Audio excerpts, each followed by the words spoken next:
Good morning everyone, তোমরা সবাই কেমন আছো? আশা করি সবাই খুব ভালো আছেন। আমিও খুব ভালো আছি। সিনিয়র ব্লগে তোমার সকলকে ওয়েলকাম, অনেক ভালোবাসা।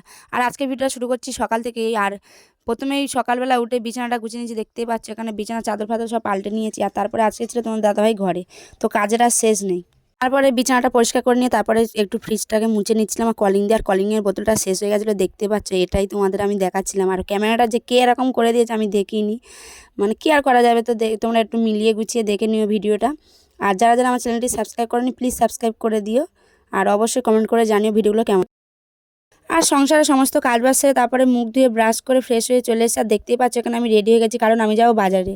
আর আমার চুলগুলো দেখেছো কেমন ম্যাগির মতো হয়ে গেছে। আর চুলগুলো ম্যাগি হওয়ার কারণ আমি রাতে বেনি করে শুয়েছিলাম, তার জন্যই চুলগুলো ম্যাগি হয়ে গেছে। আর তারপরে আমি রেডি হয়ে গেছিলাম, দেখতেই পাচ্ছ। আর তারপরে এই কুর্তিটা কিন্তু জানো আমার বিয়ের আগের কুর্তি, আর এখনও দেখো কত সুন্দর আছে। আর তারপরে আমি টিপ পরে নিয়ে ওটাই দেখছিলাম। তারপরে টিপ পরে টিপ পরতে দেখো আমাকে কেমন লাগছে, আর অবশ্যই কমেন্ট করে জানিয়ে আমাকে কেমন লাগে। এই দেখো আমরা কিন্তু বেরিয়ে পড়েছি বাজারে যাওয়ার জন্য। আর এটা হচ্ছে আমাদের গ্রামের রাস্তা, দেখতেই পাচ্ছ চারিদিকে সবুজ আর সবুজ।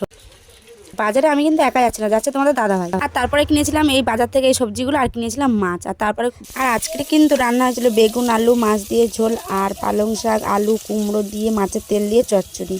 আর এখানে তোমার দাদা ভাইয়ের সাথে আমার একটু ঝগড়া হচ্ছিলো, দেখতেই পাচ্ছ। আর মাছগুলো নিয়ে দেখাচ্ছিলো তোমার দাদা ভাই। আর তারপরে ওর সাথে আমার সারাদিনে 10 বার ঝগড়া হয়, 10 বার দুজনে ছাড়াছাড়ি। আর 10 বার ঝগড়া হয়, 10 বার মিলার। ঝগড়া না হলে কি সংসার হয়? আর ঝগড়া যত ঝগড়া হবে তত ভালোবাসা বাড়বে। কি অবস্থা দেখো রান্নাঘরটা।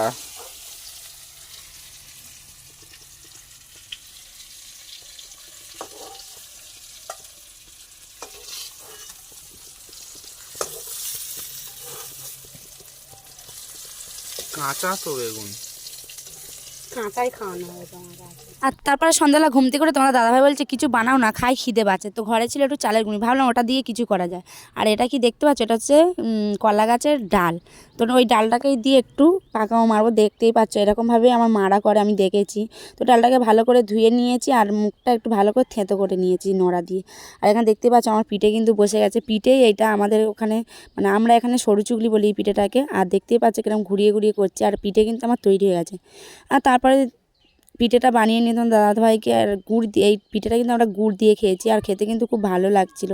আর তোমার দাদাভাইকে খেতে দিচ্ছিলাম, আর খেতে খেতে একটু গল্প করছিলাম, দেখতে পাচ্ছ। আর আমিও নিজে খেয়ে নিচ্ছি। আর বাবুকে না খাবিয়ে দিলেও খেতেই পারে না, বেশিরভাগ টাইম ওকে খাবিয়ে দিই। আর আজকে ভিডিওটা এই পর্যন্ত।